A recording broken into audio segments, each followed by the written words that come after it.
அதுக்கு முயற்சி பண்றோம்ல, அதுதான் உண்மையான வெற்றி. உங்களுடைய குறிக்கோள், உங்களுடைய லட்சியம் எல்லாம் பெருசா யோசிங்க, பெருசா கனவு காணுங்க, பெருசா திங்க் பண்ணுங்க.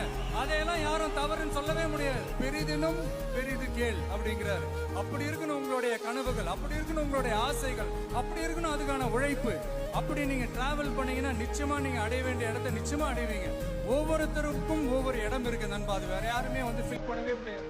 ஆசைகள் இருக்கும், கனவுகள், இதுல என்ன தவறுகள்?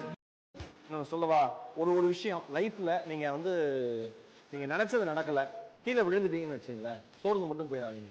ஏன்னா கீழே விழற தருணங்கள்ல தான் நம்ம சுத்தி இருக்கிற மனுஷங்க எந்த மாதிரி ஆளுங்கன்னு நமக்கு தெரியும். விழறது எல்லாமே ஒன்னா நீங்க முன்ன விட வேகமா எந்திரிக்கிறதுக்கு, இல்லைன்னா உங்க சுத்தி இருக்கிறவங்க எப்படின்னு தெரிஞ்சுக்கிறது. அதனால ஒவ்வொரு வீழ்ச்சியும் என்ஜாய் பண்ணுங்க. நான் என்ன சொல்றேன், நீங்க வந்து உங்களுடைய வெற்றியை கொண்டாடுற மாதிரி தோல்வியும் கொண்டாடுங்க. நீங்க தொடர்ந்து தோத்துக்கிட்டே இருங்களேன், தோல்விக்கே ஒரு நாள் வந்து கடுப்பாயிடும். நம்மள தோத்தாலும் அடுத்தடுத்து ட்ரை பண்றாங்க.